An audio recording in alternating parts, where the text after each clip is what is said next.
ನೀವು ನೋಡ್ತಾ ಇದ್ದೀರಾ ಜನಸೇವಾ ಕನ್ನಡ ಟಿವಿ. ಇದು ನಿಮ್ಮ ವಾಹಿನಿ. ಇದ್ದದ್ದು ಇದ್ದಾಗೆ.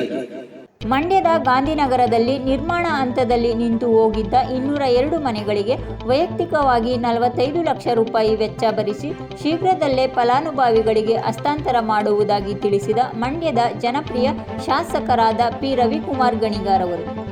ನಗರದಲ್ಲಿ 202 ಮನೆಗಳನ್ನ ಅರ್ಧಂಬರ್ಧ ಕಟ್ಟಿ ಬಹಳ ಅವ್ರಿಗೆ ಬ್ಯಾಂಕ್ ಅಲ್ಲಿ ಸಾಲ ಸಿಗದೆ ನಿಂತೋಗಿದ್ದಂತ ಮನೆಗಳಿಗೆ ಅವರು ಒಟ್ಟು 46,000 ರೂಪಾಯಿಯನ್ನ ಕಟ್ಟಬೇಕು. ವೈಯಕ್ತಿಕವಾಗಿ ನಾನು 26,000 ರೂಪಾಯಿನ ಪ್ರತಿ ಮನೆಗೆ ಕಟ್ಕೊಡ್ತೀನಿ. ಇನ್ನು 20,000 ರೂಪಾಯಿನ ಯಾರು ಆ ಮನೆಯನ್ನ ಪಡೆದಿರ ಕಟ್ಟಿ ಅಂತ ಹೇಳಿದೀವಿ.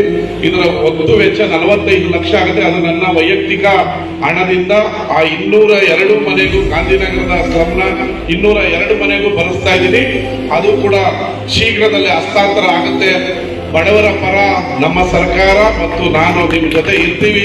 ನಿಮ್ಮ ಯಾವುದೇ ಕಷ್ಟ ಸುಖಗಳಿಗೂ ಇದ್ದು ಪಕ್ಷ ಭೇದ ಮರೆತು ಮಂಡ್ಯ ನಗರವನ್ನ ಈಗ ಏನು ಅಭಿವೃದ್ಧಿ ಮಾಡ್ತಾ ಇದ್ದೀವಿ, ಮುಂದೆ 4 ವರ್ಷಗಳಲ್ಲಿ ಮಂಡ್ಯ ನಗರವನ್ನ ಎಲ್ಲರೂ ನಮ್ಮ ಕಡೆ ತಿರುಗಿ ನೋಡುವಂತ ಕೆಲಸವನ್ನ ಮಾಡೋಣ ಅಂತ ಹೇಳಿ ನನ್ನ ಮಾತನ್ನು. ಸಬ್ಸ್ಕ್ರೈಬ್ ಬಟನ್ ಮೇಲೆ ಕ್ಲಿಕ್ ಮಾಡಿ ಹಾಗೂ ನಮ್ಮ ಹೊಸ ವಿಡಿಯೋ ನೋಟಿಫಿಕೇಷನ್ಗೋಸ್ಕರ ಪಕ್ಕದಲ್ಲಿ ಕಾಣುವ ಬೆಲ್ ಬಟನ್ ಮೇಲೆ ಕ್ಲಿಕ್ ಮಾಡಿ ಹಾಗೂ ಲೈಕ್ ಮಾಡಿ, ಶೇರ್ ಮಾಡಿ, ಕಮೆಂಟ್ ಮಾಡಿ.